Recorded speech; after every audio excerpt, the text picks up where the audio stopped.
Good evening. Glad to see you here. I wish there was more filled. You got so many cookies downstairs.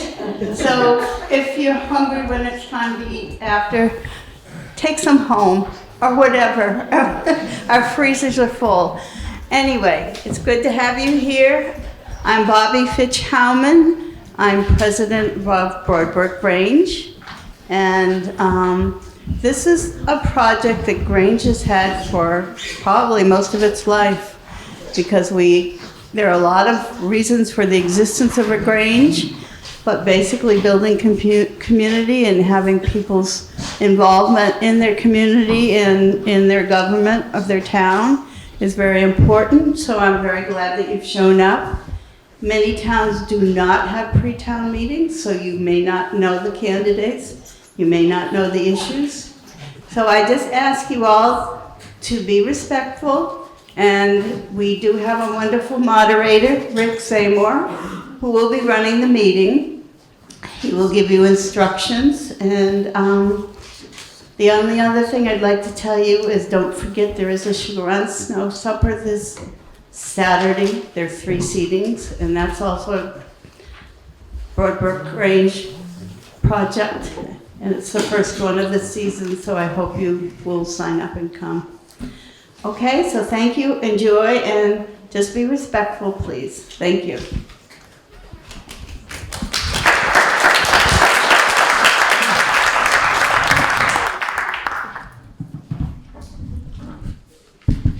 Hi, I'm Rick Seymour. I got a slide up here. Bobby, when's the first seating of the Sugar on Snow? 4:30. 4:30 this year, early 3 seatings. 4:30, 5:45, and 7. Okay. No reservation needed, but it's good to make them if you can.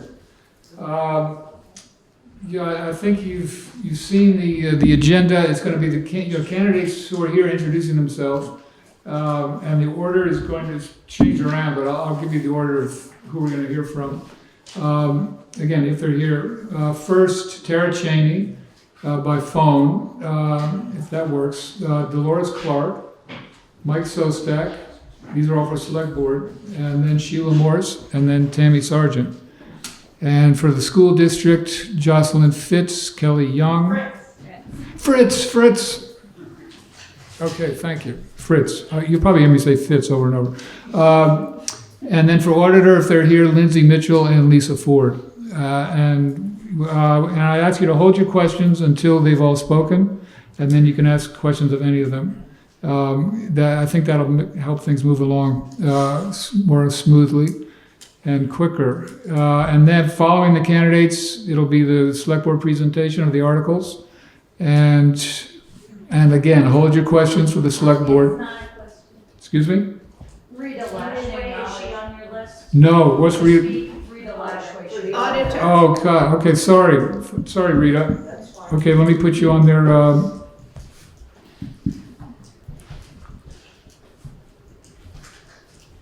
Rita, are you okay speaking after Lisa Ford? Sure. Okay. Sorry. So yeah, the select board will read the articles, and when they're done, they'll take Q&A. So hold your questions until all the articles are read. There aren't that many this year. And following the articles and the Q&A for the select board, there'll be a presentation by the school district. So any questions before we start? I guess not. Okay, I will call on Tara Cheney if she's available. Okay, I have Tara on the phone, I believe. Tara, can you hear me? Yes, can you hear me? Okay, let's turn you up really loud. Okay, go for it. Okay, hello everybody. My name is Tara Cheney. I'm currently an incumbent on the Guilford Select Board, and my 2-year tenure is up. I will be running for another 2 years for this position. But first, I want to thank my fellow select men and women, all the people in the office, and everyone that helped make this happen. My apologies for not being there in person. I am away with my family for my birthday. Speaking of my family has been a farming family in Guilford, Vermont for 100 years this year. Land preservation, community, and enabling people to afford to live here are high on my Guilford, Vermont priority list. So yes, I'm not happy with the increase in taxes and the cost of living in Vermont in general. Things need to change at a state level, but local government is very important. I have never been one that believes that my voice doesn't matter, quite the opposite. I believe one person can be a catalyst for ideas and movements, and that groups and coalitions can create change. Every day is different, but we sure are in some interesting, often challenging times in this country. And that trickles down to the local level. There are some radical ways of thinking, even in this town. The middle of the road is where I've landed and where I stand. I'm definitely more conservative and independently thinking than ever before. I'm a businesswoman and owner and know firsthand that Vermont needs to do better helping out small businesses, which are the backbone of our economy. I do not align with the idea that anyone who is involved in local politics is crooked with an alternative agenda. This is a small town and I appreciate all people who throw their hat in the ring to be on boards and committees. This takes time out of busy lives and away from work and family. To me, that matters. Being on the select board is a privilege, a sacrifice, and a commitment. I also do not align with the concept that anything that is going on, albeit weather pattern changes due to global warming, or making legislative, administrative, or quasi-judicial function decisions, has anything to do with the wrath of God. I believe one's religion, or lack thereof, is absolutely personal and has no place in the political arena. The last 2 years on the select board have been educational, challenging, and rewarding. I've said this before. We are human beings and come from all walks of life. It is not a prerequisite to have a law degree or to know all of the state statutes.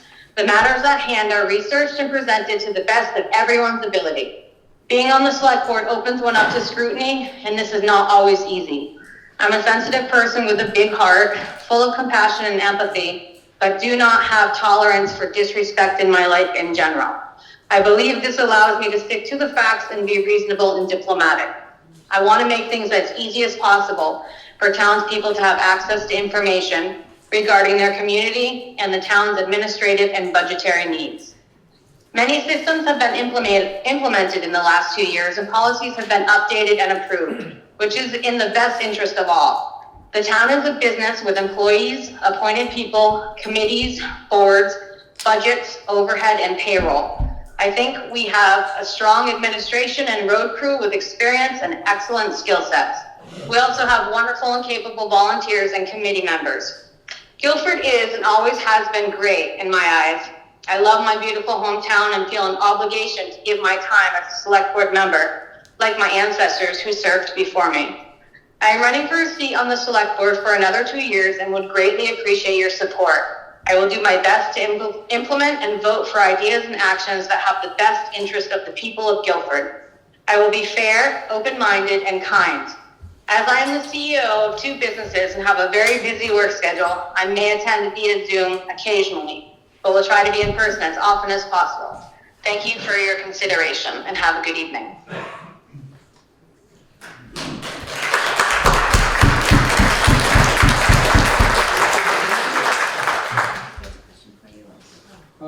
Dolores, are you ready?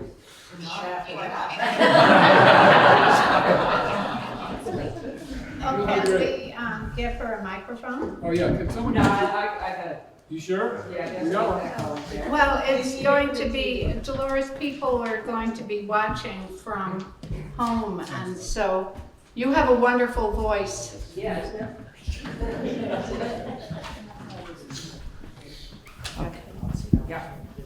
Okay, I am Dolores Clark, and I am running for the 2-year that Tara is running for.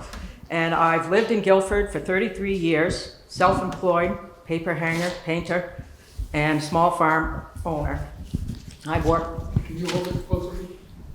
Yeah. Closer to your mouth? Okay. There you go. I've been attending the select board meetings for many years and have enjoyed the discussions between both members of the select board and of the public. My reasons, I'm doing this brief, I can't do that. My reasons for running are to have a board that is more open to public interaction with both the everyday along with, and the everyday runnings, and also with the budget. Thank you. And with the budget, can you not hear? With the budget process. It used to be that the budget meetings were held during regular select board meetings where the public could observe and ask questions, and now they're held during the day where there is no real, unless you're not working, they're held then. I would like to see that. That would be a change that I would work for. I believe it's very important to have input from the citizens of the town and get differing points of view in which to make more informed decisions. I would like to see us maintain maintain our infrastructure that we have before creating new stuff. There's a lot of people in town that are on fixed incomes and low incomes, and the taxes are just going over the top. I think that there should be a little more scrutiny in the budget.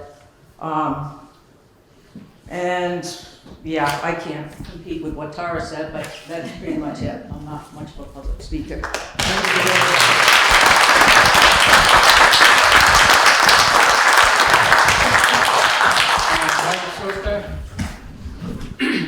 Hi, I'm Mike Sostak, and I had this really resounding speech prepared, but since I'm unopposed, I won't deliver that to you tonight. Simply to say that Elizabeth and I live on Stage Road. Patty and I moved here about 25 years ago from Pennsylvania, and sadly Patty has died, as many of you know. But I love this community, and I come with about 50 years of experience in all kinds of different roles, technical and management and board roles, and I hope to be able to use those skills to help our town and our select board. So I appreciate your consideration. Thank you.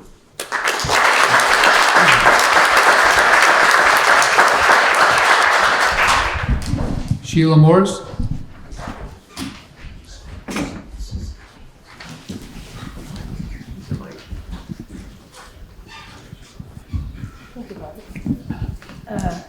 Hi, Sheila Morse. I'm running for the open 3-year seat on the select board. I want to echo everybody else's appreciation for Tara's remarks. They were quite amazing. I think I only beat her in one thing, which is that I'm a longer time Vermonter than she is. My family was here for many generations. I was born in Brattleboro. My dad built our house on the Brattleboro side of Bonnievale Road many years ago, probably about 70. I think my first volunteer role was at the Brattleboro Hospital when they had candy stripers. So that just goes to tell you how old I am, because I don't think you can do that anymore. I moved 3 generations of my family to Guilford in 2006. I love this town, and my commitment to serve is deeply ingrained. Many of you know about my longstanding commitment to Guilford. I was appointed to the Select Board in 2012. To the Planning Commission in 2012. I was appointed to the Select Board. I was elected to the Select Board in 2015, and I served through September of 2019 when I had to resign. I had developed a chronic debilitating illness that took quite a few years to diagnose and a little bit longer to figure out how to treat. To my great relief, that treatment mostly alleviates the symptoms, and it has allowed me to continue to serve our town in other capacities since 2019. Since 2019, Guilford continued to be a priority for me. I was the Emergency Management Director, and I am currently an Emergency Management Committee volunteer. I served on the Finance Advisory Committee from its inception until it was discontinued last year. I was your town administrator during the 2-year transition from our previous administrator to our wonderful Erica Elder. Most recently, I'm one of the volunteers engaged in creating the Guilford Guide. I am a supporter of and a strong believer in the integrity of our many volunteers and staff. I want to say that, I just want to take a little parentheses here to say that if you haven't read the town report, which is an amazing work, I think one of the things you will find out from reading it is just how amazing and extensive the volunteer community is in this town. For a town of 2,100-ish people, there are so many volunteers who are so committed to our community. The employees of Guilford and the members of the commissions, the committees, the clubs, and the nonprofit organizations always strive to make Guilford a great place to live, and I'm pleased to count myself among those people. The knowledge and the experience that I've gained over all these years of service means I know well the ins and outs and the ups and downs of our town. Over these years, the Select Board has positioned Guilford to hold steady and strong in meeting the challenges of internal and external political debates, as well as the constant battle of minimizing municipal taxes in the face of potentially reduced state or federal funding. I promise to continue work to study, promote, and implement actions that will benefit our town and all its residents. And I would be grateful for your vote on March 4th, or beforehand.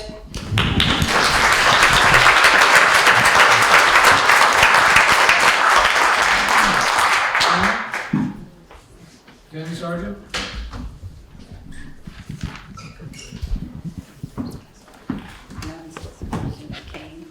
Thank you. I'm Tammy Sargent. I'm running for the 3-year select board, and I didn't do a big long speech. I basically I've lived in Guilford since 1988. My husband and I built a house on Creamery Road. I work with my husband around town. You might see me delivering firewood or plowing driveways or doing any number of things. Over the years, I didn't have labeled volunteer jobs that I did like some of the committees do, but I've done my share of volunteering between the school and scouts and helped the library with different functions. I think I would be a good fit. I tend to look at things differently. I'm not afraid to ask questions. I'm definitely not afraid to be questioned. So if anyone is wondering, why I want to run or how I feel about certain things, I'm more than happy to answer, but I'm not offended by being spoken to about topics that might arise in the school board or select board. Thank you. Thank you.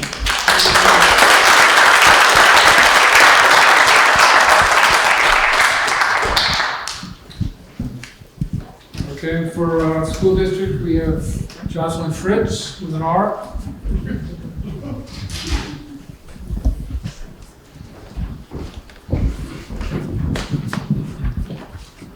Thank you. Hi, I'm Jocelyn Fritz. I'm kind of nervous, so forgive me. New to Guilford, been here a year, moved here from Florida. I'm a single parent, 2 girls. When I saw there was a vacancy for the school board, I wanted to get involved to keep the school I moved here for continuing the way it is for all the students. And so, short and sweet. Thank you.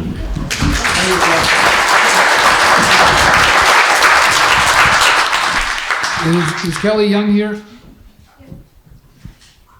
Hi, Kelly.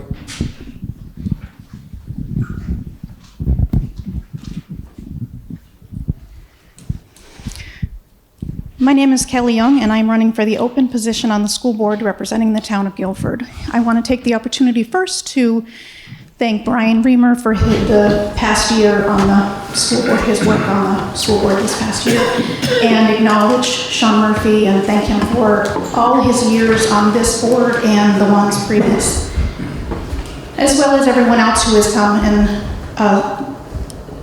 dedicated their evening to this event. I'm a lifelong Vermonter who was born in Brattleboro, grew up in Brattleboro, and has lived in Guilford since 2003. I'm familiar with the challenges faced by rural Vermont, both my husband and I remain committed to the values of the Guilford community. Our children attended Guilford Central School and Academy School, all four graduating from Brattleboro Union High School. As both a parent and a community member, I have firsthand knowledge of the schools in the district. I have dedicated 6 years of service across various local school boards, serving on the Guilford School Board prior to the school district merger in 2019, and subsequently on the Wyndham Southeast School District and Wyndham Southeast Supervisory Union boards. During this time, I held the position of chair for the WSESD for 2 years, vice chair of the WSESU for 1 year, and chair of the Personnel Committee, in addition to contributing to various other committees. I spearheaded the creation of a comprehensive resource binder for the school board. As part of a 10-member board, I have enjoyed working with other individuals who have made the needs of our students their priority. It is only through our collective efforts that we are able to achieve the goals established by the Continuous Improvement Plan. I firmly believe that communication among all stakeholders is essential to achieving the best outcomes for students, who must remain our primary focus. As a skilled listener, I foster a collaborative approach to decision-making, ensuring that all voices are heard and valued throughout the process. Addressing students' needs while considering the impact of rising property taxes is essential. Their learning loss from the pandemic remains a challenge, and it is equally important to ensure students are well prepared for life after school. As an experienced board member, I possess the skills to balance the resources provided by the taxpayers for the education of our students. Though my background is informed by the voices and concerns of Guilford, board members are charged with ensuring that the interests of students throughout the district are prioritized by working closely with the principals of all the schools and the central office staff. I have institutional history and knowledge, both in terms of networking locally and statewide. I have an awareness of local and statewide issues that are critical as we consider the governor's proposed changes to the Vermont school districts.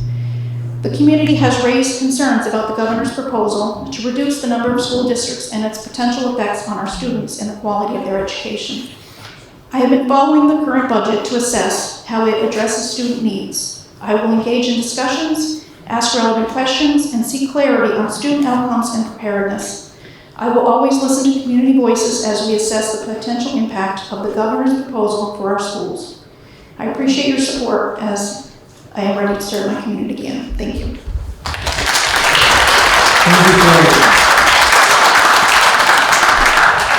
Are there any candidates for the school board from other towns who want to address this body? Okay, then we will go to the auditors. Is Lindsay Mitchell here?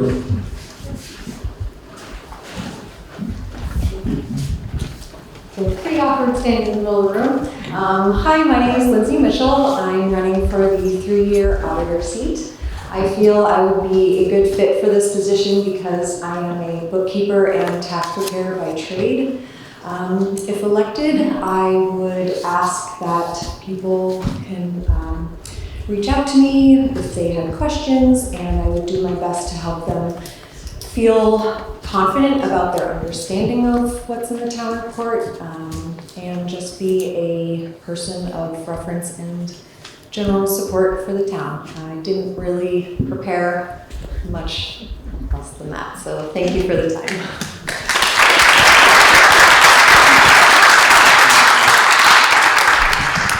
Lisa Ford.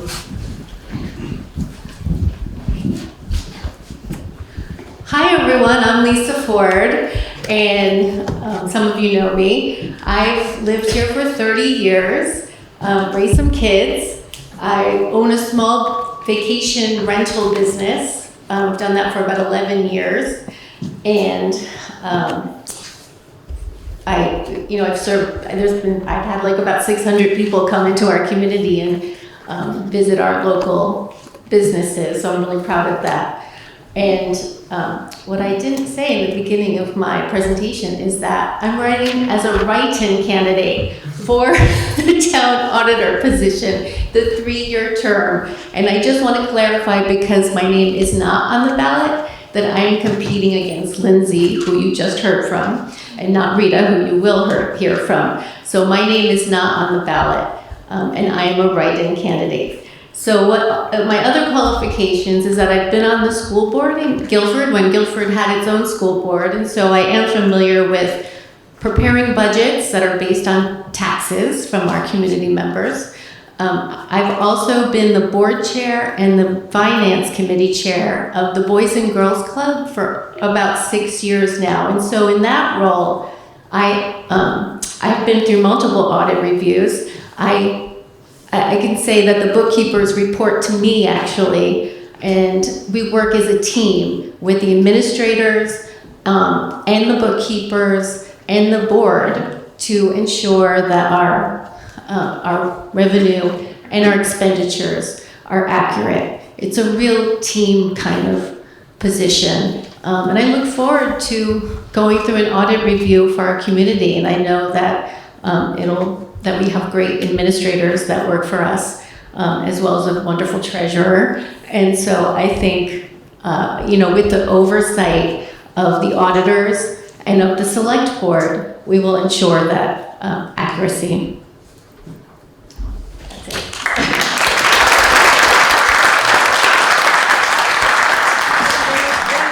Rita Lashway. Hi, I'm Rita Lashway with a frog in my throat. I've lived here probably longer than most people here, which means I'm pretty old, but I have an interest in this town. I've lived here for all my life, and I want to get involved again. I drove school bus for close to 100 years. I can handle most anything, so I just want to be a part of it. That's it.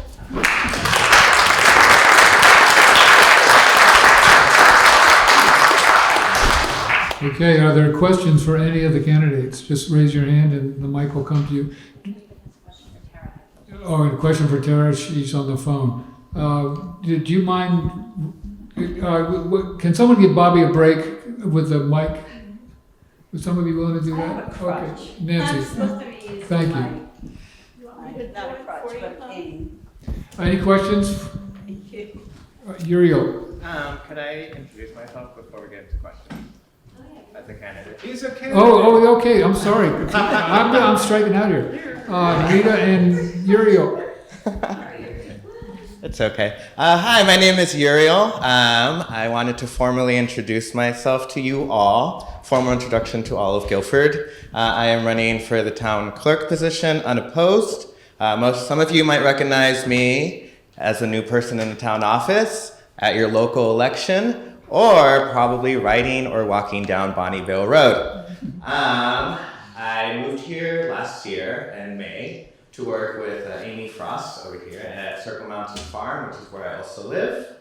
I consider myself to be a Guilford Free Library bulletin board success story as one of my introductions and reasons of how I found out about the job of assistant town administrator, which I currently hold, was through that bulletin board.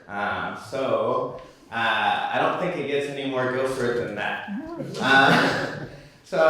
Being that I'm unopposed, I just wanted to formally introduce myself. I have a statement that is in the Guilford Gazette, if you haven't seen it yet.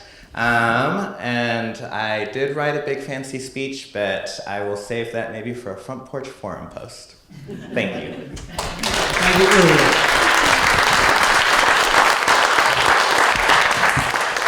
Are there any other overlooked candidates in the room? No? Okay, let's go to Q&A. Any questions for anyone who's a candidate who's spoken tonight? Can I question other candidates? I think you can. But don't question their motives.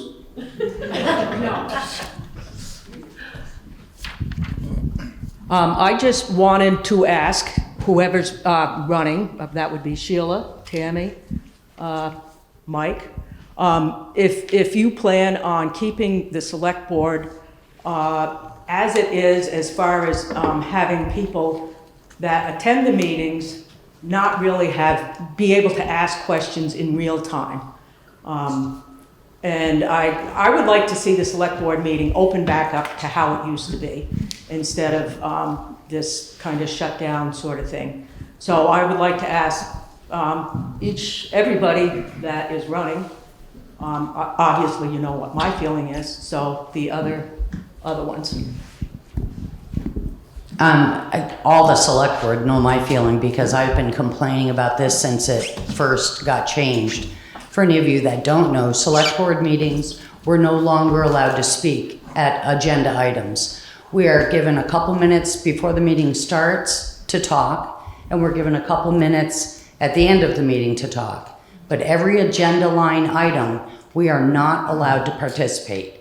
And I 100% agree with Dolores. We need to go back, and this should be, all of the community should be participating in select board meetings. So I would definitely want to change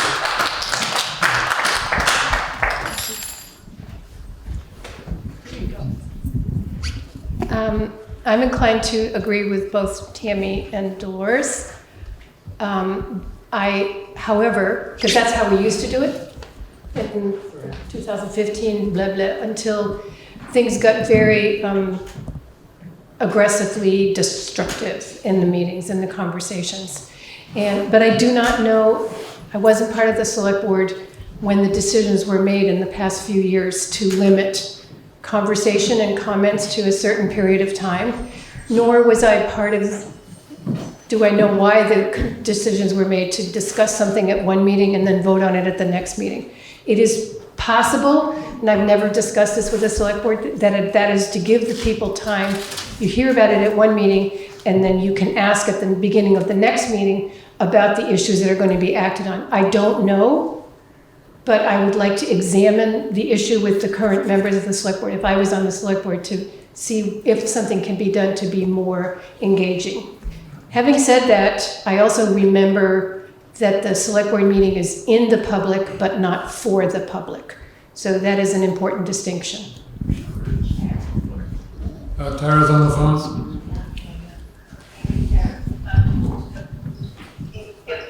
Ready for you, Tara. Hi. Having said that, I also remember that the select board meeting is in the public, but not for the public. So that is important. It's a lag.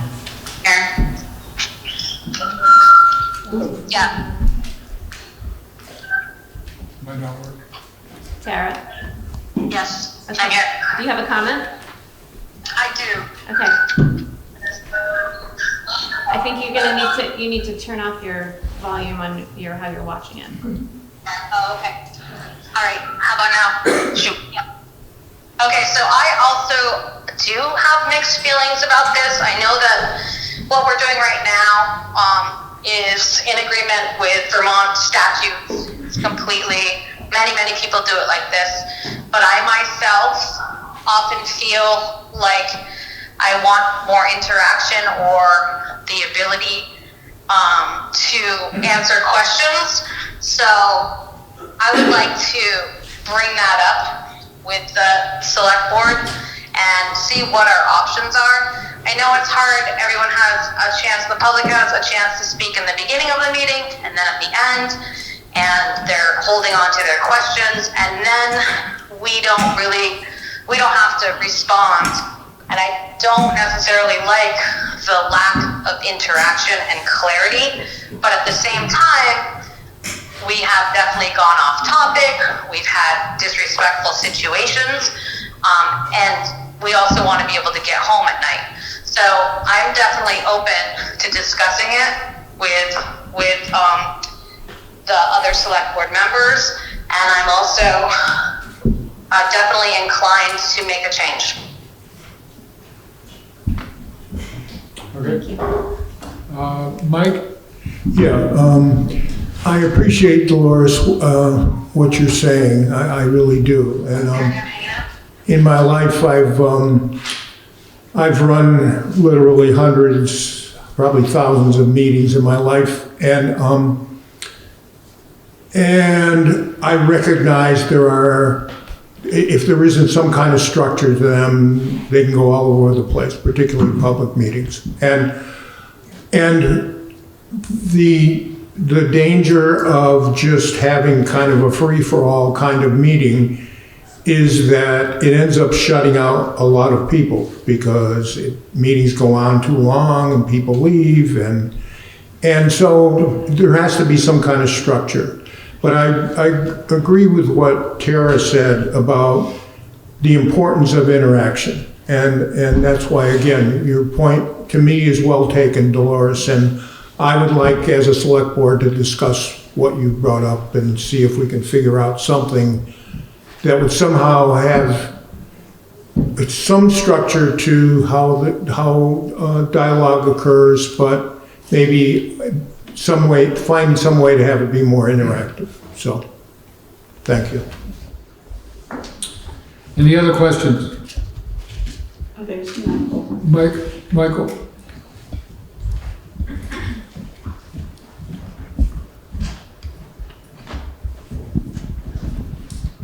Hi, I'd like to address this issue, not as somebody running, but as somebody who's been watching the select board in action for a while. People have expressed being upset, having problems with the limited period of question. I think they're right to be upset. But I think it's also true that people who've watched the select board over the last few years realize to what extreme degree they've gone to bend over backwards to allow people to talk. But there have been extremely disruptive portions of the meetings that people have pointed out. Anything that's going to address allowing people to speak is going to have to carefully address those issues too. As I said, people are right to be upset about this, but I think it's important to remember why it was necessary for the select board to take this really extraordinary measure. Thank you. Cindy Clark? Could he identify who he is? I don't know. Michael Breer on Maple Hill Drive. Sorry. Thank you. Oh, is that your question? Yes, it is. Okay. Any other questions? Going once, going twice? I have a question. Oh, Nancy. I'm Nancy Detra from Green River Road, and I'm addressing the auditor candidates. I know that the auditors look over the budget, but it seems as though they've spent quite a lot of their time doing, putting together the town report, which is a great town report these last, always, but it's gotten even better. So I'm just wondering if the candidates have any experience laying things out and getting pictures into a format. I don't know how much of that the auditors do, but I know that it's something that's kept some auditors busy, some auditors in this town pretty busy at times. Well, I don't know the specific program that's used, but yes, I'm very well versed with many different computer programs. I've dabbled with Photoshop, which I imagine is similar, so that's not something that I feel would be too great, a great leap for me to learn. I think it might even be Lightroom, I'm not sure. If anyone knows the answer to that question, feel free to throw that out there. I also don't know the specific programs, but have been involved with layout. I've been a little bit involved with the Guilford Gazette, so I know when it goes into that. I was on my school newspaper. We did it by hand before computers, so I know how to do it that way too. And I would imagine that there is a professional designer who perhaps helps in that process. So, thanks. Is there a professional designer? Yes. Yes, There is one. Yeah. I think my understanding of the job is to do the auditor part, not the book. I think that'll all fall into place. Okay, any other questions for the candidates? Any of the candidates?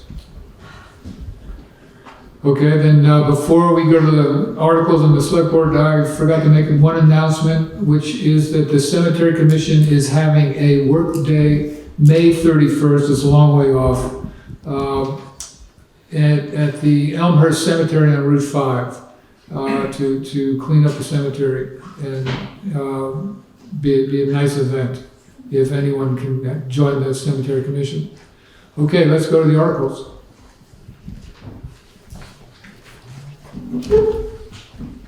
Okay, so Article 1 is to elect a moderator for the ensuing year. We're not going to do that right now, I'm just reading it.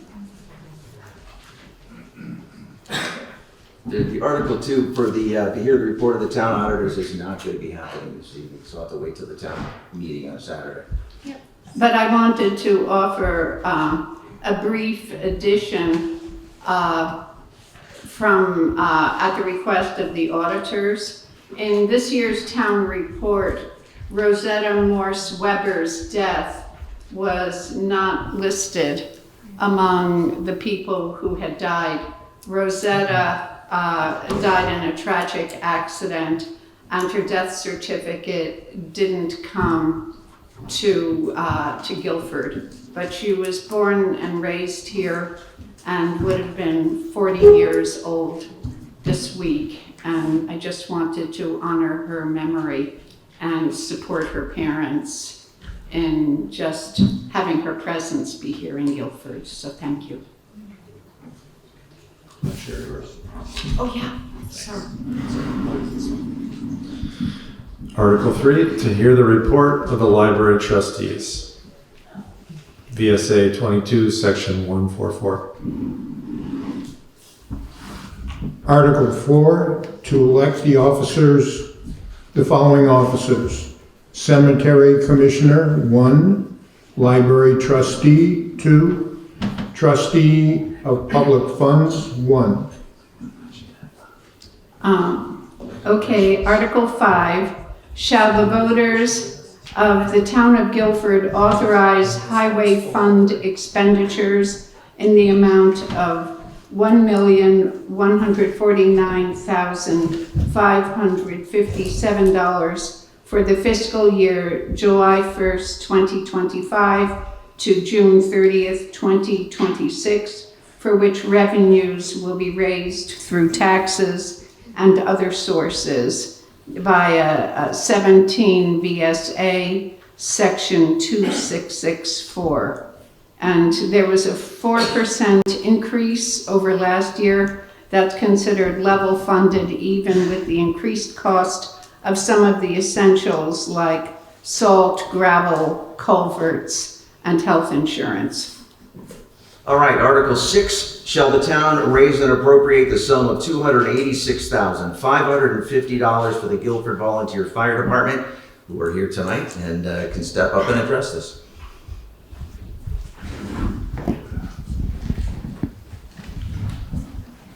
Where shall I stand? Yeah.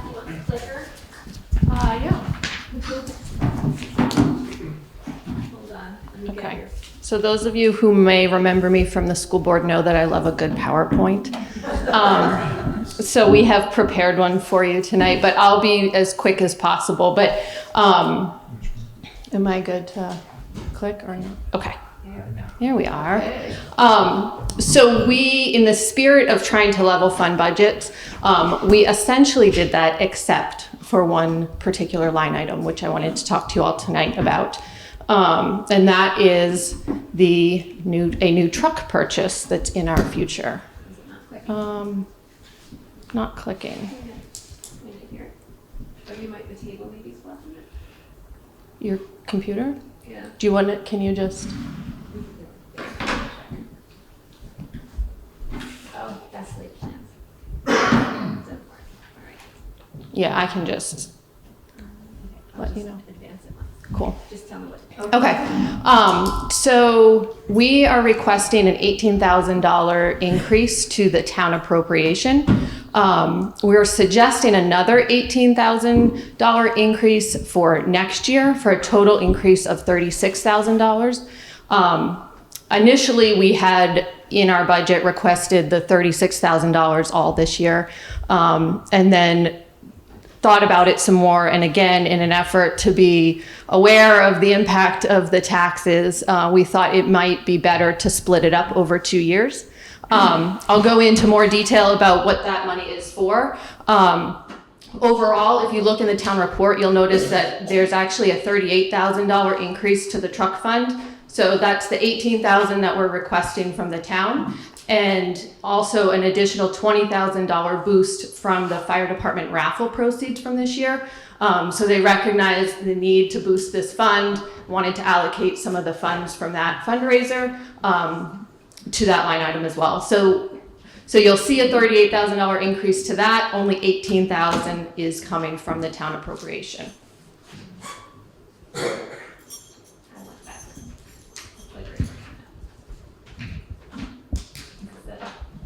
All right.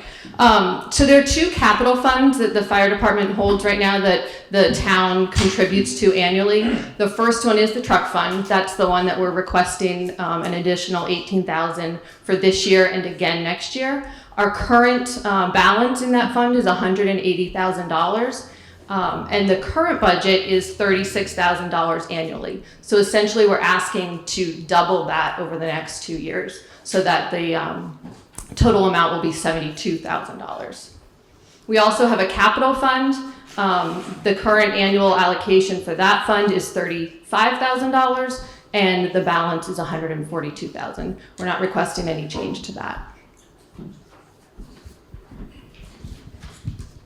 All right, so when considering a new truck purchase in our future, there were 3 variables.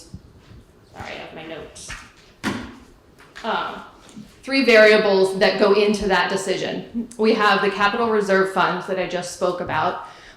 We have debt service payments. We have I think it's $46,000 annual budget line item for debt service payments. That's used right now to pay for debt service on our engine, engine 2, which we purchased in 2019.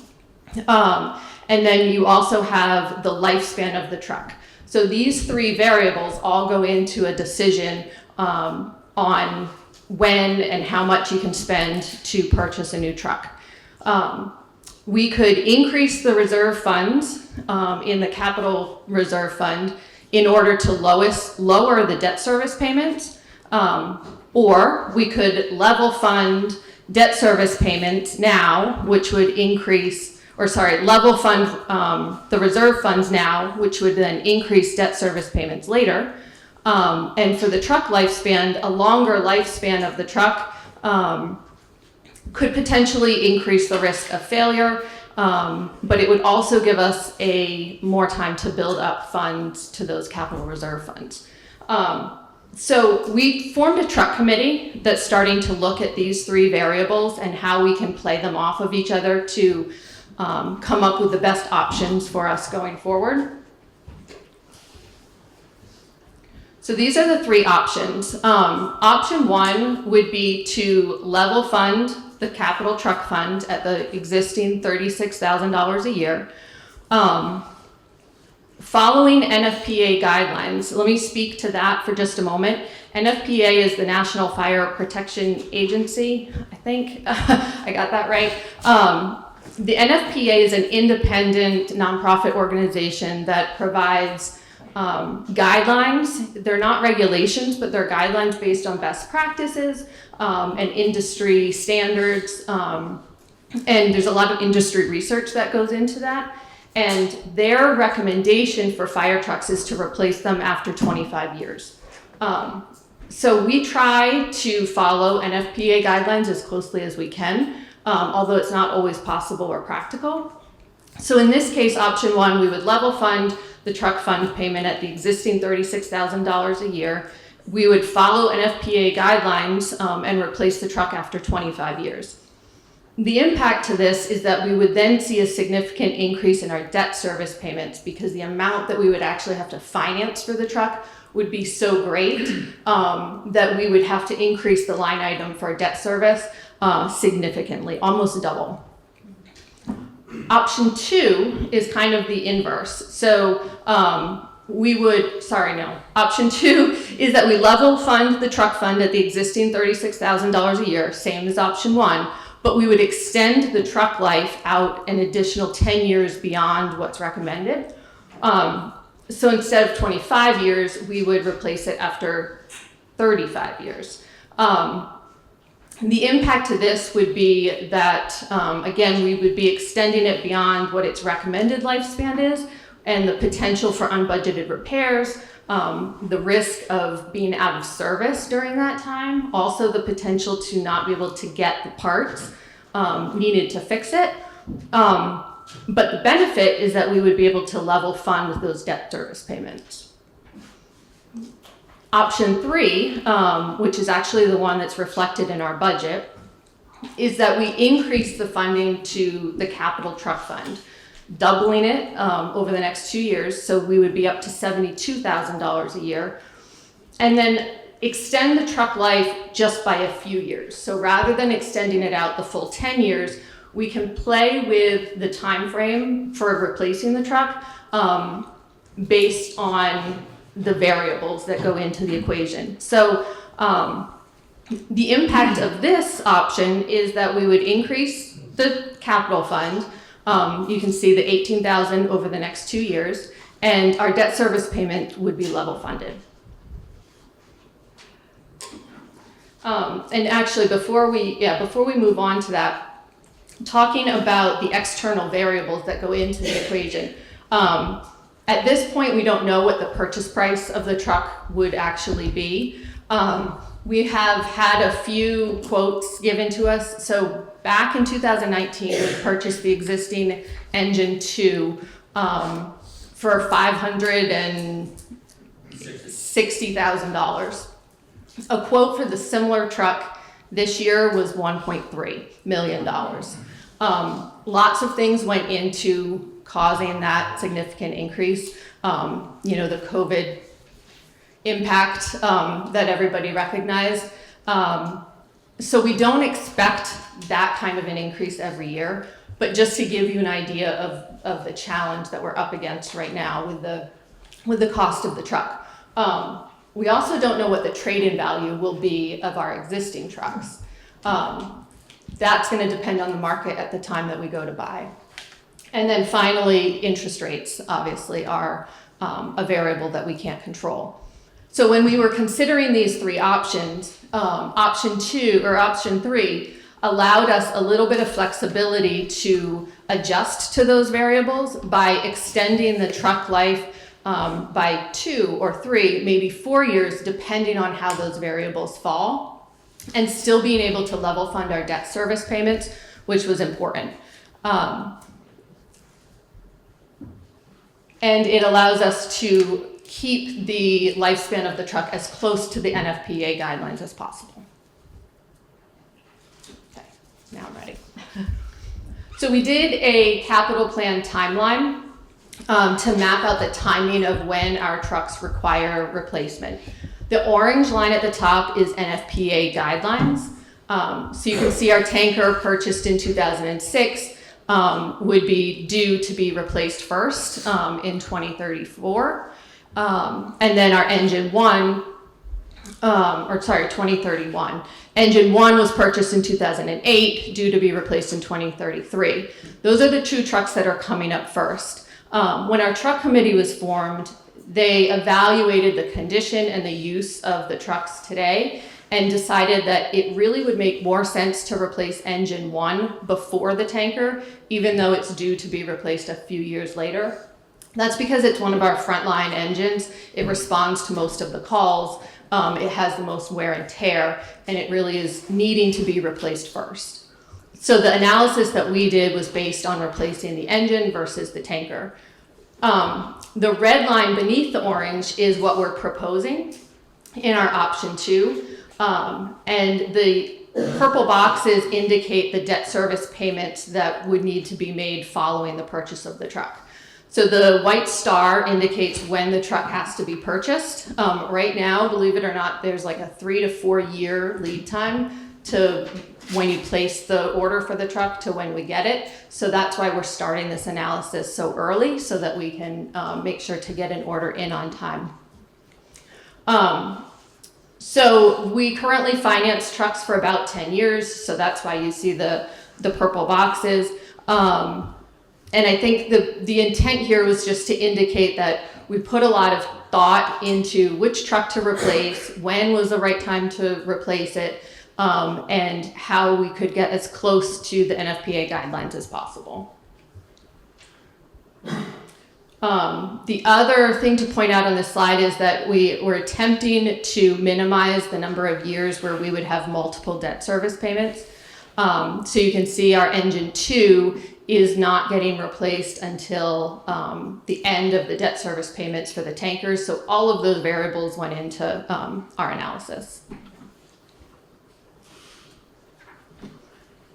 And that is the end of the presentation. Yeah, I have a couple appendix slides that we don't have to go through, but what the NFPA is and why we try to meet those standards, but that they're not actually requirements, they're just guidelines. So we don't have to go through the rest of them, but unless there's questions. Anne? So I got lost at the beginning. Okay. When you said we thought of doing 36,000 in 1 year or spreading the 18,000 over 2 years. Yeah. And so then you said, and so the budget would double. And I went, wait, I got confused there. And then I tried to hold my question. But Yeah. So the current line item is 36. We want it to double to get up to 72. So it would be an increase of another $36,000. Over, but we thought it was too much to ask for that full 36 this year. It would have been an over 12% increase to the budget. So instead we said, let's split that 36 up into 2 payments of 18. So this year we increased by 18, next year by another 18 for a total increase of 36. So what doubles that? What doubles is right now the annual payment is 36. That line item. That line item doubles. Yeah, sorry. Yes. A question about your wonderful PowerPoint. Can we pass the mic? Oh, sorry. Thanks, Yeah. And please identify yourself. Michael Kramer, Maple Hill Drive. Just had a question about the details in the PowerPoint. Mm-hmm. Are those available in the annual report, or are they otherwise available for people who wanted to look through them in detail? Sure. Yeah. I'm happy to send this presentation to anybody that wants it, or maybe I can send it to Erica, and I don't know if it could be posted on the website or something. Yeah, sure. Yeah, happy to do that. Thank you. Sure. Dolores had a question? Yep. I was just wondering when the debt for the building of the, that was rolled over, so where does that fit in the budget? Was that rolled over into the truck? Really good question. Yeah, so at the beginning, I think there was the slide that showed the 2 different capital funds that we have. One is the truck fund that's funded annually at $35,000. The capital fund, which was the building payment that we rolled over, that's $35,000 a year. Both of those funds are building, I think it's the next, yeah. So both of those funds are contributed to annually. We would like to be able to use some of the building capital funds towards the truck purchase if there aren't any other major building purchases that need to be done. So that would be part of the analysis that we would do at the time, is to evaluate the balance of both of those accounts and figure out what amount makes sense to put towards a down payment on a new truck. Does that answer your question? We would combine them. Yeah, I'm just wondering why you would need that much in the building fund. Yeah, so that's what we're thinking, is that we might not need all of that, and we could use some of it for the truck. We wouldn't want to use all of it in case there were building repairs that needed to be done down the road, but we have that fund growing, and it makes a lot of sense to use it for the truck since that's the biggest capital purchase that we have coming down the road. So you're asking for an additional $36,000 or $8,000 on top of that $30,000 that we're paying?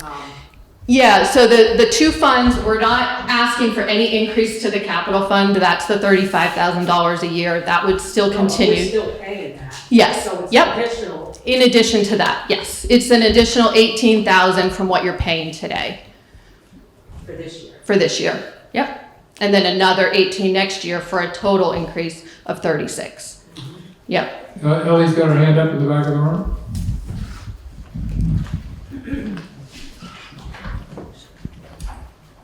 Thanks, Beth. Ellie Mayanen, I live over on Merrineck Road. So I just want clarification, since those numbers that you're talking about up there are not the numbers that are in the article.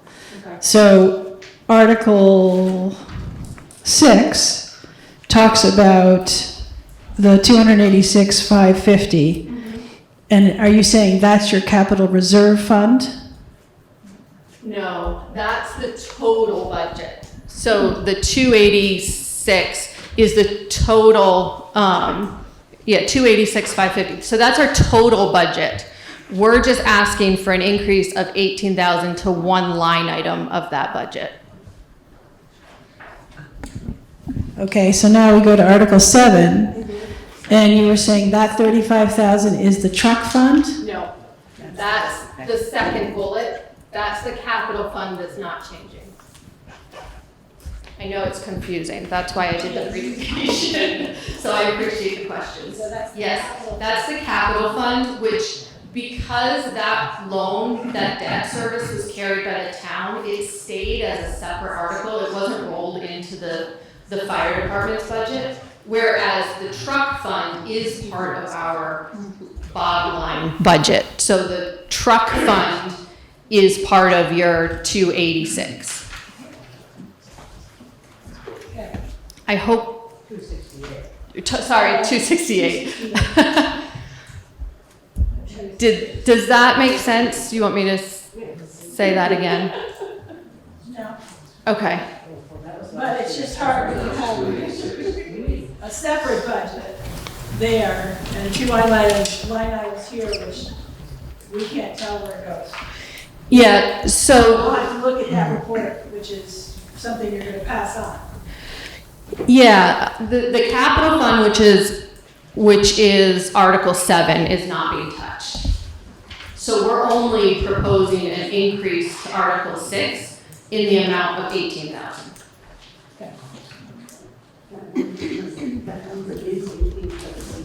Okay, if there's no other questions, can we move on to the next article? Thank you, Beth. Yeah.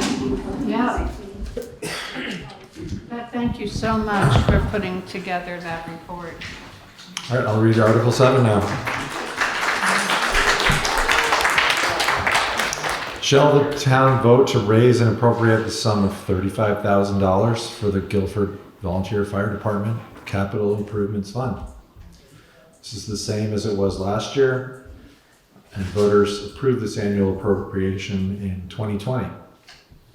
If there are any questions, we'll ask the Guilford Volunteer Fire Department to speak to this. Next article. Article 8, shall the town raise and appropriate the sum of $3,000 for health care and rehabilitation services of Southern Vermont HCRS to provide services to individuals, families, and children who are living with mental illness, developmental disabilities, and substance use disorders. 24 VSA, paragraph 2691. HCRS is in the third year of their 3-year petition requirements before being added to the social services article.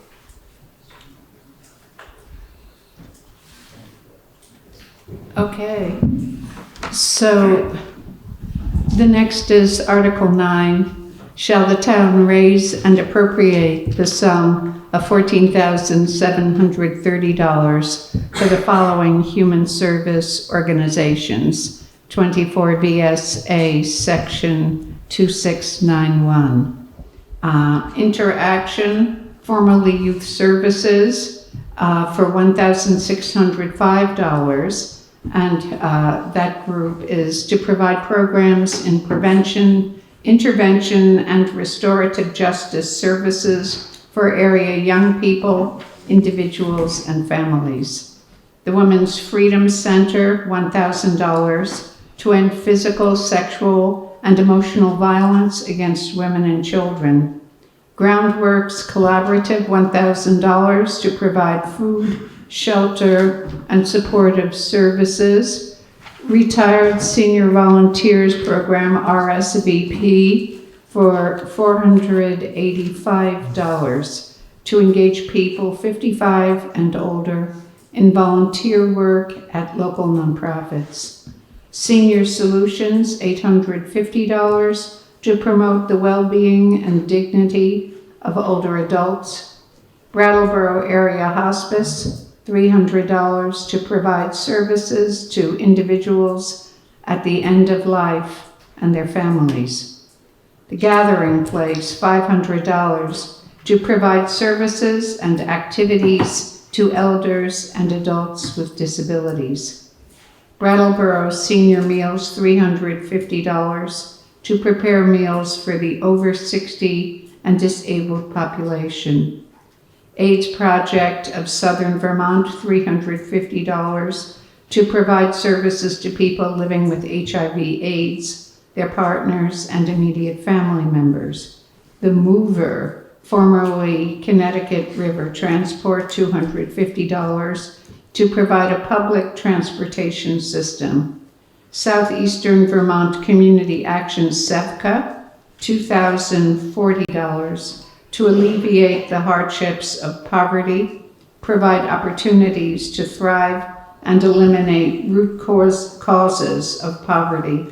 Guilford Cares, $6,000 to provide services to community members with a focus on elder residents.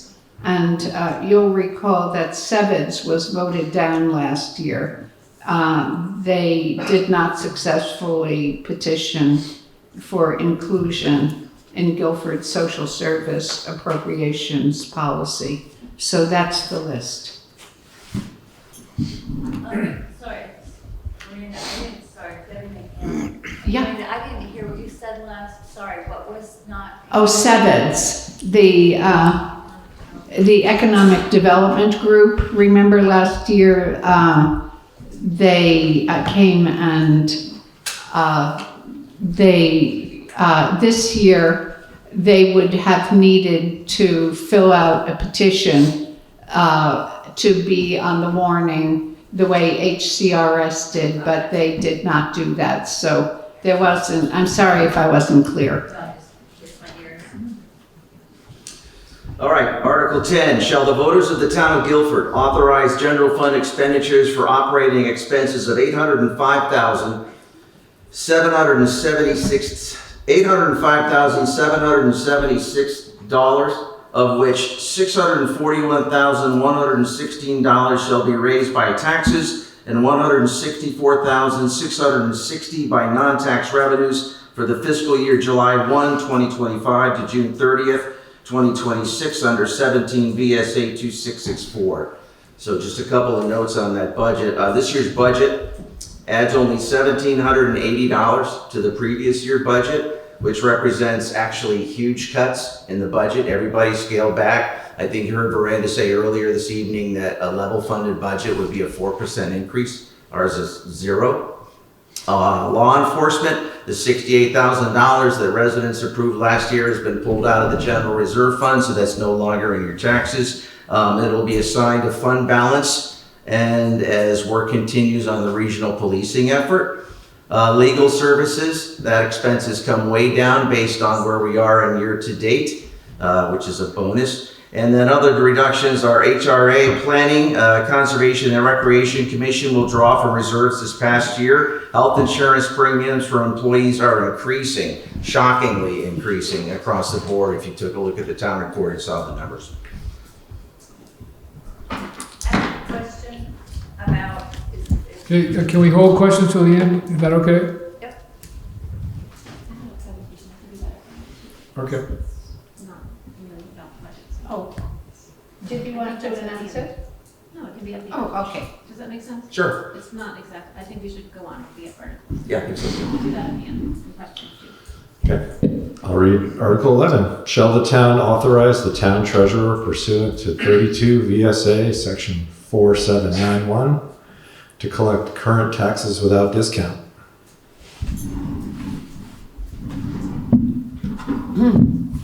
Okay, shall the voters authorize payment of current taxes on October 15th by physical delivery or online payment to the tax collector before 5 p.m. on that date per 32 VSA Section 4773. So that's postmarked payments received after 5 p.m. on October 15th will be late. This is the only select board promoted article this year. The town's treasurer would like to make this distinction due to the recent unreliability of the Postal Service. This is something the voters will need to approve at town meeting per 32 VSA Section 4791.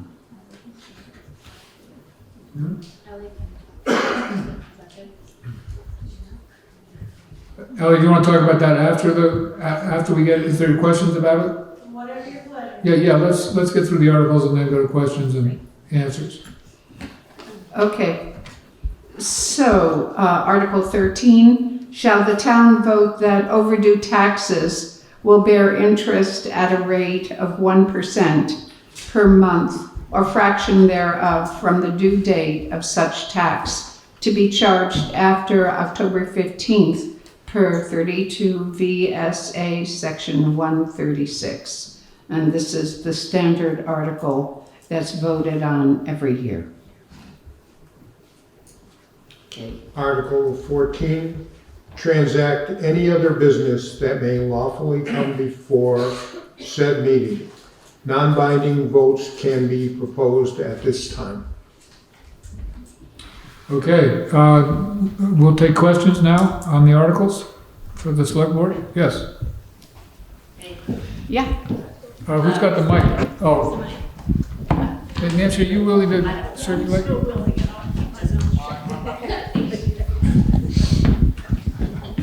I don't think I need a microphone, but thank you. I'd rather sing. Okay, can you identify yourself? Deborah McNeil. Okay. Sweet Pond Road. So my question is, with the $68,000 for law enforcement, what happened to that $68,000? What funds did it go into? I can answer that last part of the question, and then Chip can give a little more detailed description, but it's still in our general budget currently. At the end of fiscal year 25, which we are in now, if it hasn't been spent, or any portion of it that hasn't been spent, our auditor has recommended it goes into an assigned fund balance fund. So it just will stay there, and it won't be swept into the reserve fund. It won't go into anything else. Will it stay still law maintain enforcement. it as a law enforcement fund? Yeah, so because we're still working on the Right. process, Mark is still I knew working that. on I it. just wanted to make sure that Yeah. it was going to maintain its Yeah, status as law that was the enforcement. recommendation to do with that, and I think Chip might have a little more. Yeah, sure. detail. So it's going to be reserved for law enforcement endeavors. For example, like Sheriff Mark Anderson is still working on his regional policing. As that progresses, it could be used in conjunction with another town, Vernon, for example, to Right. form a partnership like some towns in Vermont have done. Could be for more radar speed check signs if residents, address that and want it across town.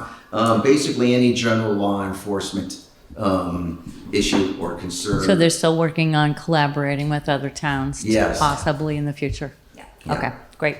You got it. That's it. Next question.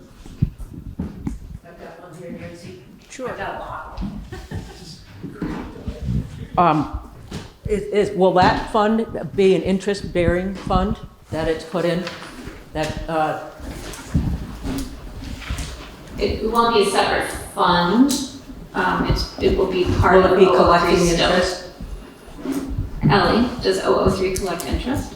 Yes, it does. Yeah, Okay. so, yeah. Well, I believe it will, but And I'm not much on bookkeeping, but, so that was 68,000 that was in the budget last year. And, let's see, we're, I don't know how many, last year's whole, so we're like $5,000 less than last year. But we don't have that 68,000 in there. So I'm finding it hard to, I'm just wondering where the level funded part comes in. If there's 68,000 that we haven't spent, and you're saying, well, we're keeping the budget pretty much the same. Where's the 53? I'm not seeing how that balances out. You know what I mean? Sort of. If you look at the very bottom line, that is it is 0%, and whatever you said. What is 0%? The increase is a 0% increase. Yeah, but not for, well, if you take out the 68,000 that we didn't vote on, then we should be 68,000. No? Well, there's a lot of other things that are raising in price, health insurance among them. If you want to ask a specific question about it. Okay, then I'll ask, while I have the hot mic here, I'll ask about, last year, I just talked to Ellie about this the other day, but I'll bring it up again. Last year, we voted to split half and half, part-time between treasurer and assistant. And in it, what we voted for was not more than $14,500 to be split between those two positions.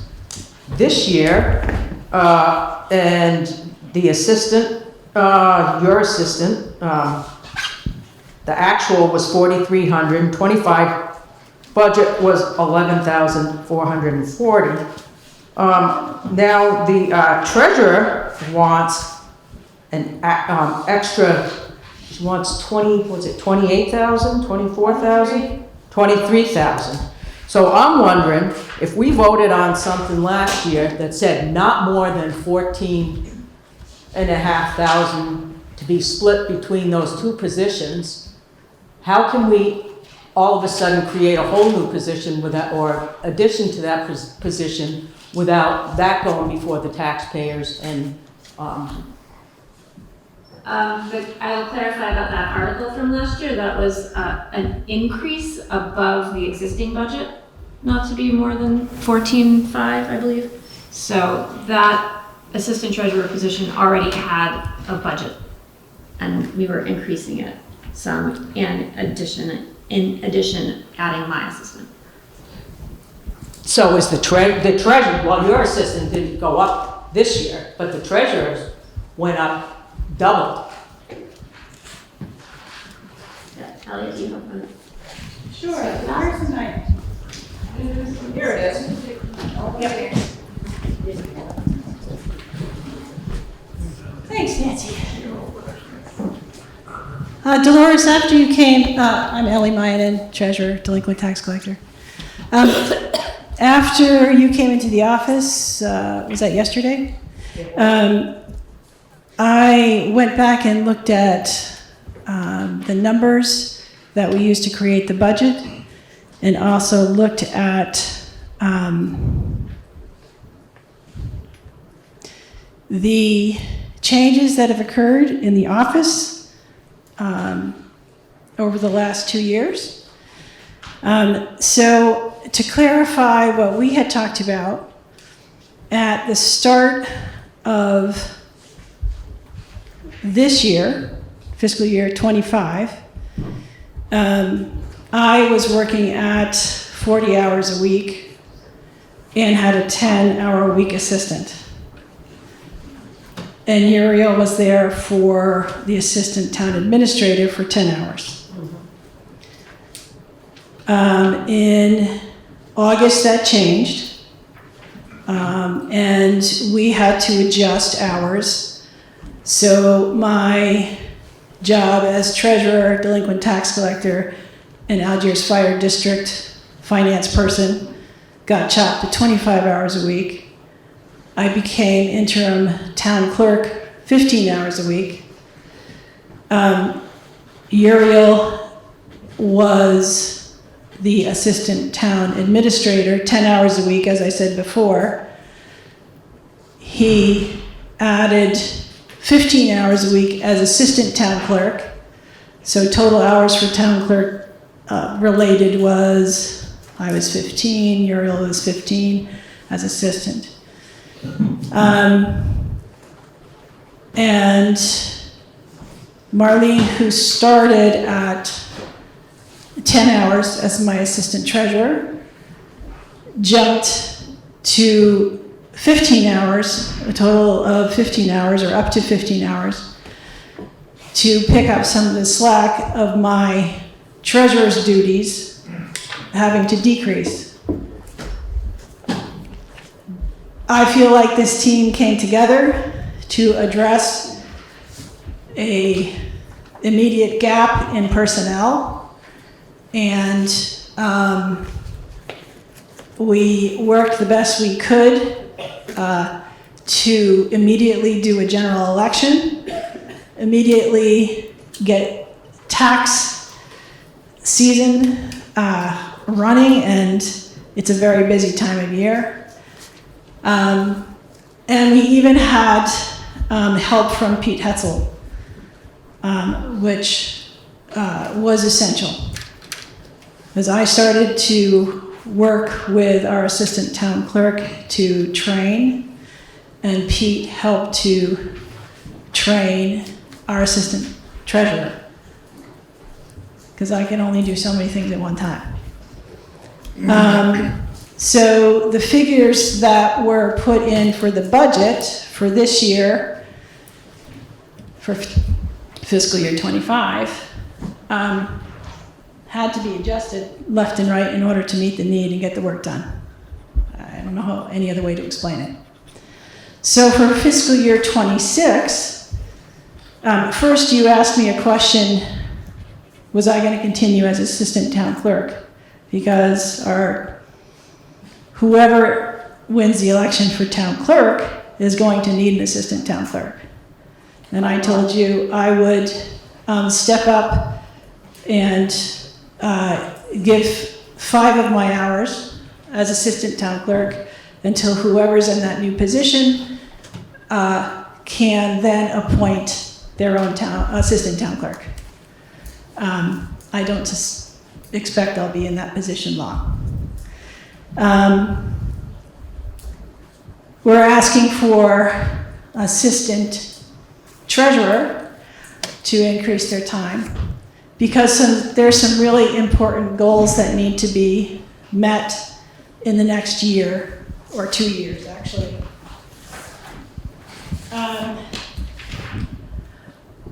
One of them, some of the goals that we have are to increase the number of payment agreements with delinquent tax collectors. Because if you look in the report, you will see that we have quite a number of delinquent property taxes. To this year, another goal is to move forward with at least 5 tax sales in fiscal year 26. Also to support the reorganization of Algiers Fire District and work on their past due balances. I would like to also have as a goal to regroup with my assistant treasurer, review all financial responsibilities that we have, and really divide and conquer so that we are covering everything that needs to be covered. And also along the way support the new town clerk as much as we can, because again, we are working as a team. I also want to throw out the reminder that I am getting paid hourly, which is great. But it also means that, as I introduced last year, I do not get the money as a delinquent tax collector from the penalty that's collected. I'm taking an hourly wage. And that money that has traditionally been given to the delinquent tax collector is now going into the general fund, and that was to help fund the position of the assistant treasurer. So in this fiscal year, the amount that moved over was $19,040. That went back into the general fund to help pay for that position.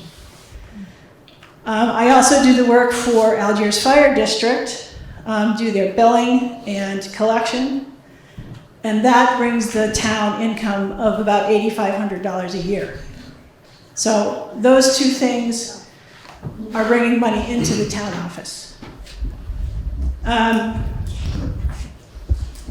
don't think it's unreasonable to ask for an assistant for 20 hours a week. I also would like to decrease my hours in the long run. So my goal would be to get down to 30 hours a week. It would also save the town money because an assistant gets paid less than a full treasurer. So, Can I just ask for clarification? When you first started, you said you worked 40 and 10. 40 hours at something and 10 at 40 at 10. And I was confused. I didn't know if you meant It's out of a 40-hour week, you do 10 hours at something. Are you actually working 50 hours a week is where I was going. Okay. I believe I said I was starting at 40 hours a week, and then I moved to 25 as treasurer and 15 as town clerk when I became interim town clerk. Do I work overtime? Honestly, yes. Yeah, I just misunderstood what you said. Yeah. That's why I wanted clarification. Am I allowed to take more questions, or do you need to address those? You have a question up front?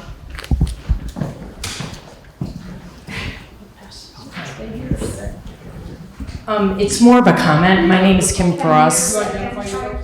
I'm sorry. Yeah. So hi, my name is Kim Frost. We just moved here from Brattleboro in May. So we're in Sweet Pond. And I just want to say I'm listening to everything that you do, and I give you a lot of credit.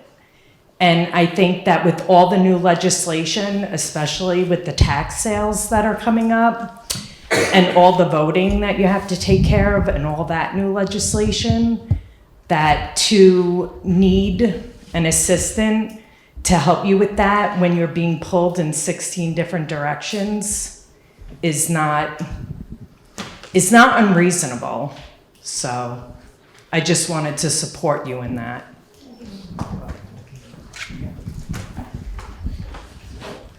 Cindy Clark?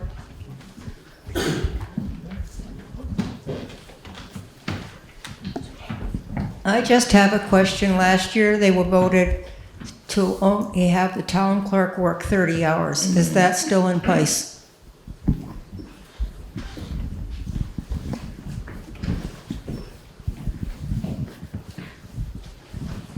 The budget for the town clerk in this report is 30 hours.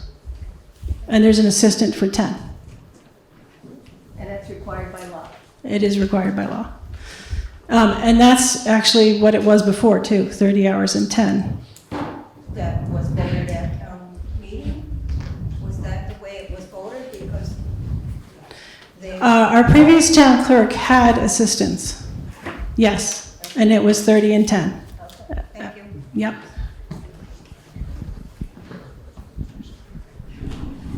Any other questions? Tammy? We all noticed the health insurance went up considerably. My question is that health insurance that we're proposing for fiscal year 26 based on the same amount of staff do we have the same amount of people that are going to be getting health insurance? Or do we have additional people that are going to be, that weren't on there saying 24 and 25? Elliot? Thank you. So in terms of office staff, it is the same number. Because one... Staff, I mean the number. Right, and in terms of the highway, I'm thinking Dan retired. We had a new person come in. It's the same as it was. The same as last year. Yeah. Same amount of people. I got one on this. Gary Knapp with Ed Hull. I got one on this insurance deal. Are we shopping around at all? Or are we just paying the bill? Or attempting to pay the bill? I'm sorry? There is not much to shop around for, or with, or however we want to look at it. I personally have not. My plate's been kind of full over the last year. That is a very good suggestion, though, and I think we need to get someone who knows a little bit more about insurance than I do. I know Penny, when she was in the office, had great knowledge about insurances, all kinds of insurances. But Gary, I think that's a great idea, and it should happen soon. Other questions? I have a few just relating to what's in the book here. Okay, Dolores. Okay. On page, well, I don't know what page it is because I didn't write it down. Under the asset management projects 2025, and it doesn't say, it says library maintenance, or something under the library maintenance, $25,224. Page 5. And I was wondering what that was for.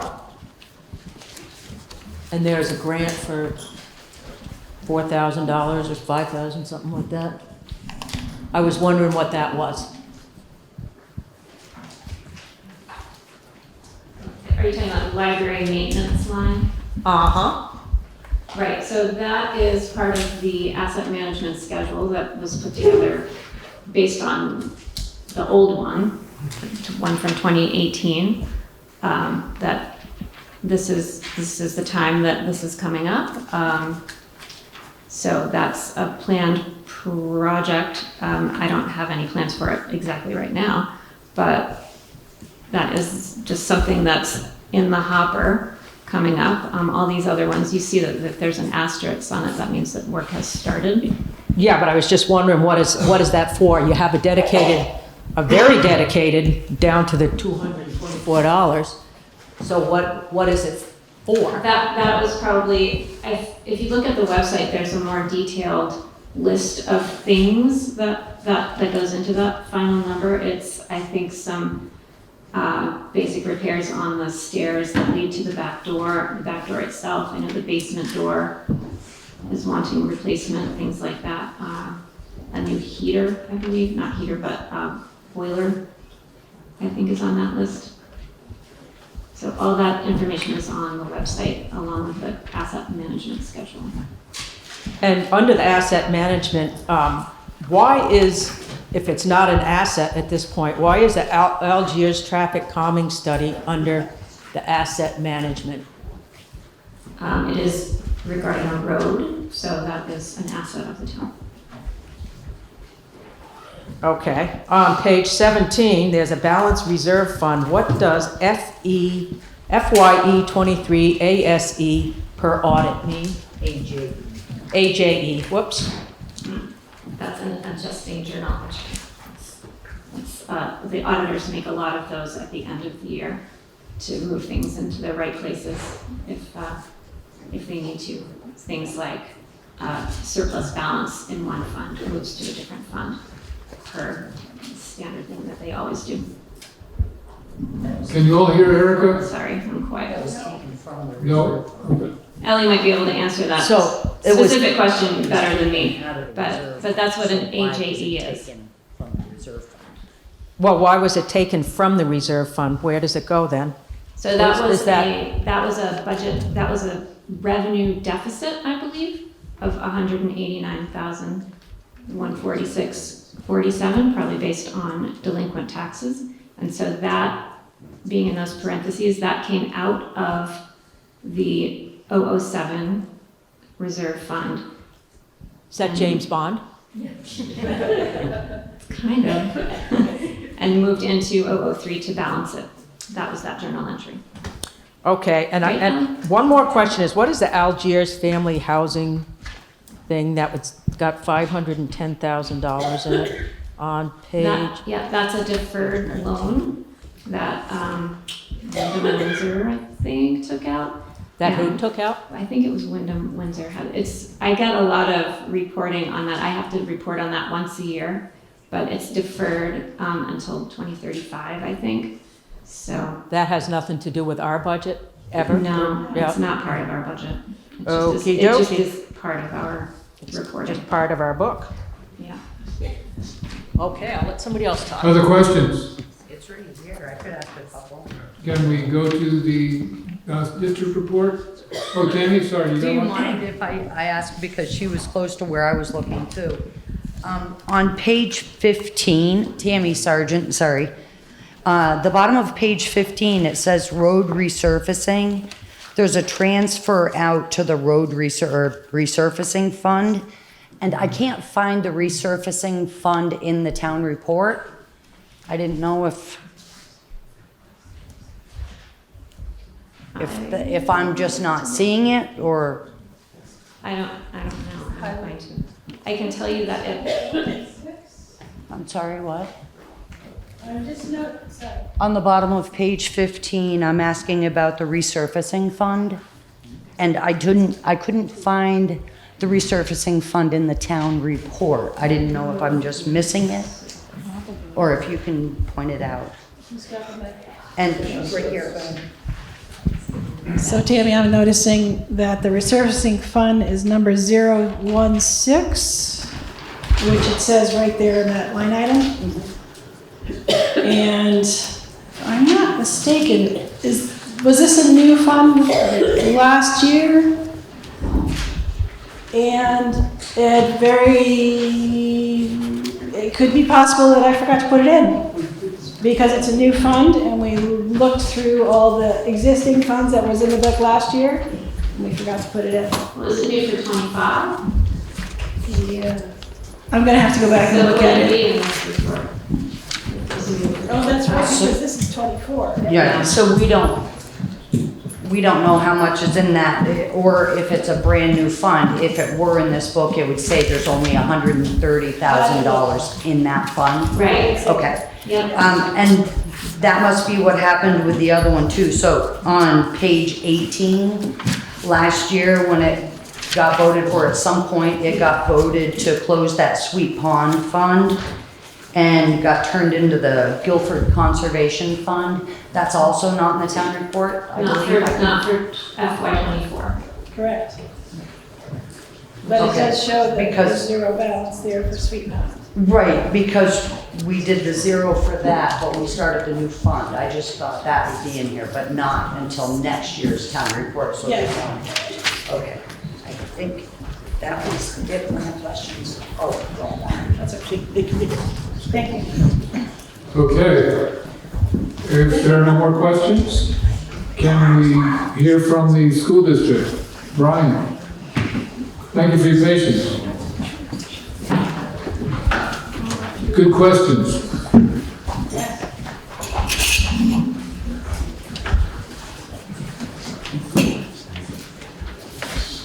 Yeah, sure.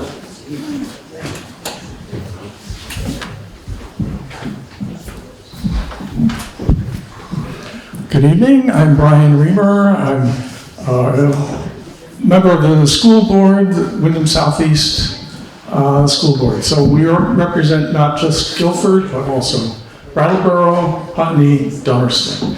I'd like to share with you a few of my slides for this evening. And I want to get to what I think probably most people are most concerned about, and that is what's going to happen to our taxes. So Guilford, we expect our taxes to be decreased this year, our school tax. And I've got an example set up here. If your property value is about if it were $100,000, the tax rate is 1.479. So your taxes on per $100,000 would be $1,479. Okay, that's a decrease from last year of about $90. Okay, so for every $100,000 of your property value, you can expect $1,479 in taxes, and for each $100,000, a decrease of another $90. Okay, so these are estimates. I'm only giving a very big, high-level picture here. There's a lot more detail in the budget, of course, but I just wanted to emphasize something that I think probably most of us are really concerned about. Also, the tax that you actually have is also influenced by your income. So if you have a lower income, this may be even a lower number for you. And in order to get these low numbers, you need to file your homestead property tax credit. You need to do that before April 15th is the actual deadline. Ellie, if you, of course you know Ellie, she's been back there all day. She's waving now one of those forms that you can take with you this evening if you haven't got one already.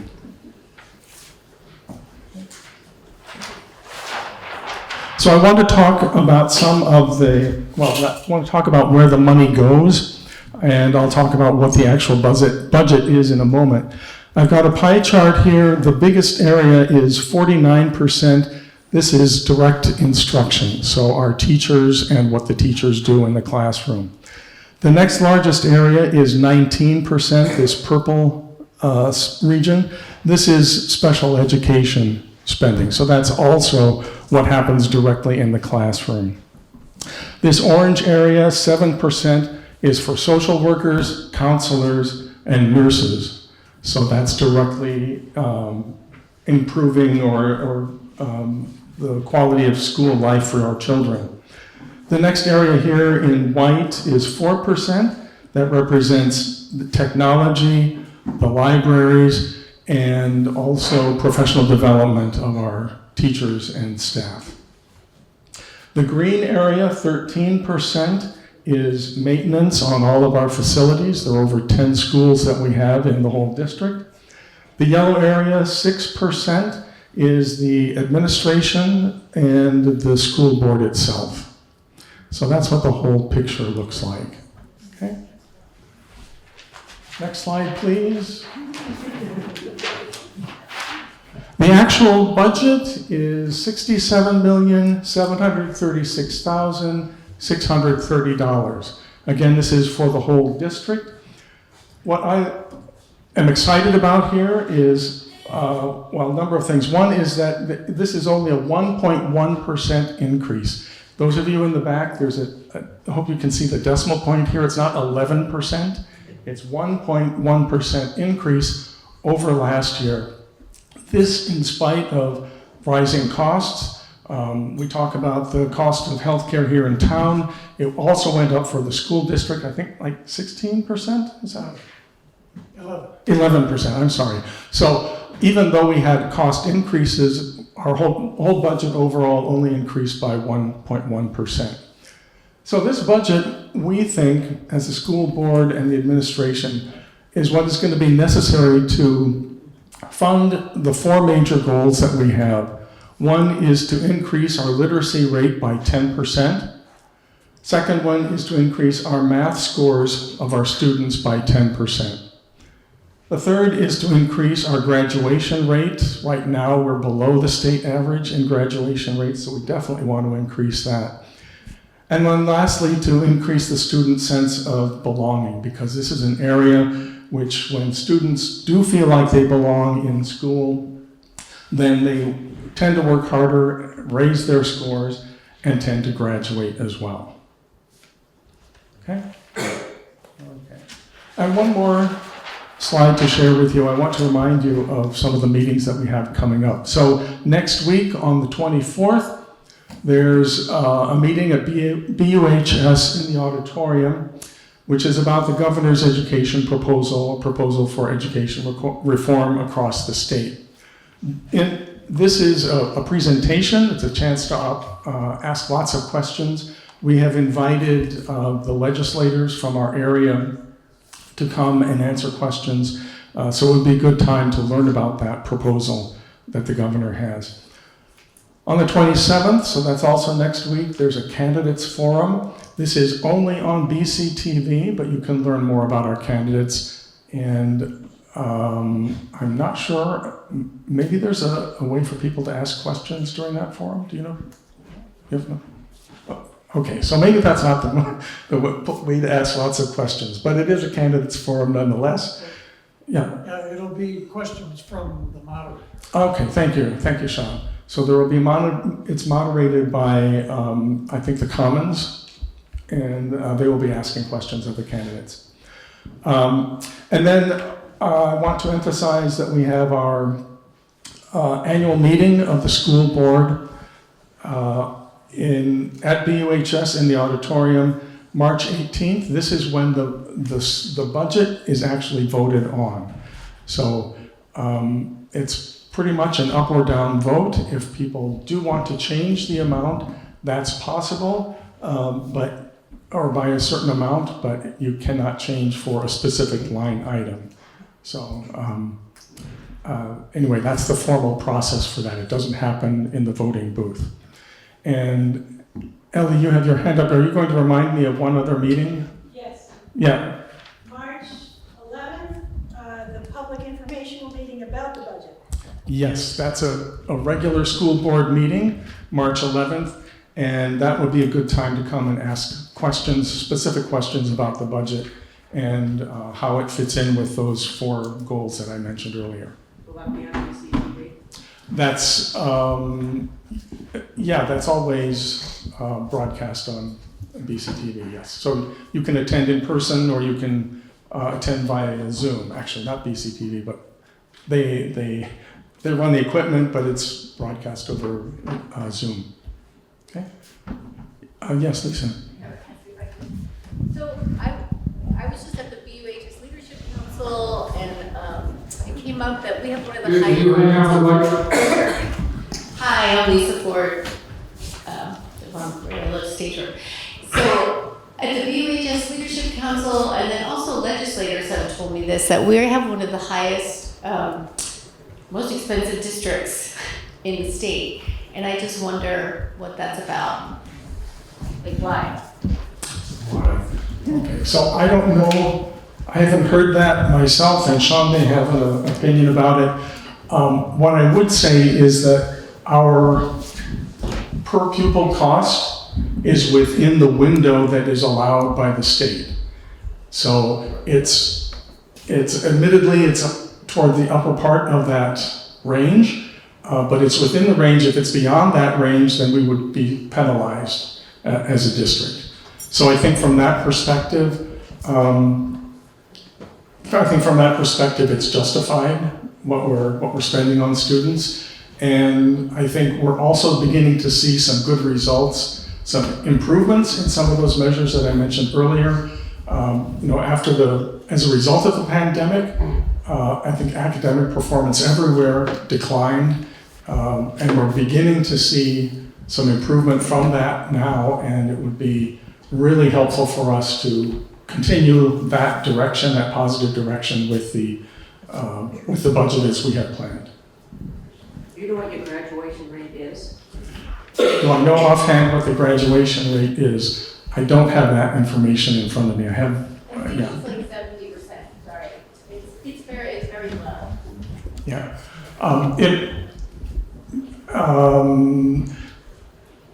Like I said, I don't have it right with me. If you want, I can send it to you when I get home, or it's a question you could bring to the next board meeting if you wish.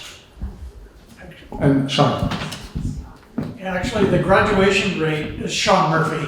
The graduation rate it's sort of flexible, because what happens is people come into the town as freshmen and they leave as a junior, but they're counted.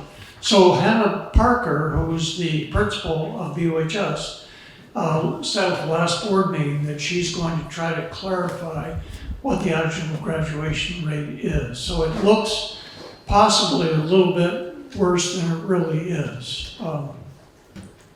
I would just like to say, I think Brian has done an excellent overview.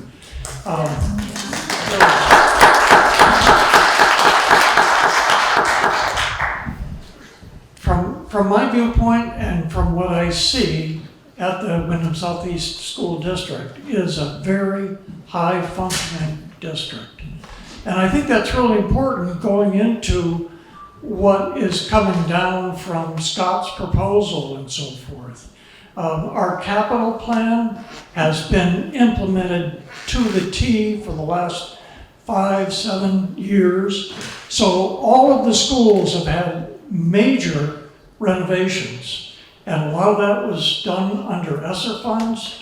The Guilford School has all new HVAC work, all new windows, and likewise at the BUHS, new HVAC work. So if you look at all the schools in the district, or all the schools in the state, all the district in the state, I think that you'd find that our capital improvements, our actual infrastructure buildings, is very, very high in comparison to any others. You see it in the papers, problem that other districts have had. And because of the really careful work that Frank Rucker, our business administrator, and Mark Spino, our superintendent, have done, the amount of care that is taken for all that time and will go into the future for the actual good learning environment. So I'm really excited. I think that since the merger, this district has shown, it's a shining example of positive educational opportunity. So thank you.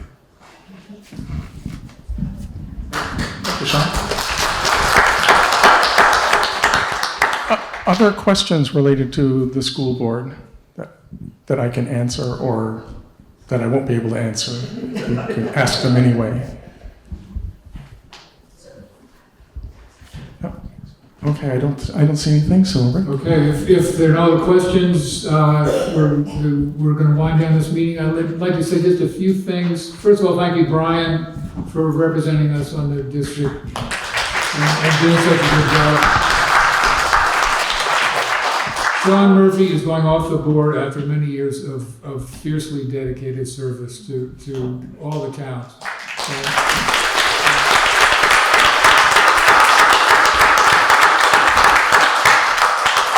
Sean has been one of a kind in terms of the numbers and understanding budgets, better than anyone except Frank Rucker in the district. I want to say if you walked across the parking lot and didn't fall down because of the sand, if you were able to park here, you can thank MT3 and Mike Kachuk, who does the plowing here at the BBCC for free as a service to the town.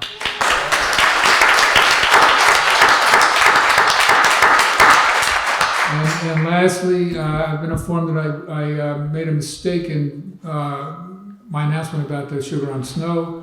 So you could walk in. You could try that, but you will not get a seat in the middle seating, which is sold out. And you're strongly encouraged to take the handout home with you that was on your seat and make a reservation. 3 seatings, and we hope to see you there. Ellie. Just quickly, I have some extra homestead declaration forms with the directions and the front page of the Vermont Department of Taxes booklet, which has the number to contact them if you need help. So please take some if you need some. And also, there's yellow paper has lists of upcoming meetings for the school, and I appreciate Brian also doing that. And 2 upcoming rabies clinics that will occur at the town office in conjunction with the animal control officer and Dr. Kokodas, who's a veterinarian, and they'll be doing rabies shots. And again, the homestead declaration is due by 4/15. That's the date, April 15th. if you want to avoid a late fee and penalties which show up on your tax bill. So, that's all I gotta say. Thanks. Town meet at the Guilford Central School in the gym. It starts at 10. That's for floor voting. Saturday, March 1st. And voting is back here at the Brattleboro Community Center on March 4th, Tuesday, Vermont's Town Meeting Day. Did I say that? Brattleboro Community Center? Polling is from 10 to 7 on Tuesday. Tuesday, March 4th for voting. Saturday, March 1st for Guilford's town meeting. Thank you. Voting Tuesday, March 4th here at the BBCC. Don't go to the gym to vote because it won't get in. I think we're ready to adjourn. And I want to thank everyone for coming, and let's have a good town meeting.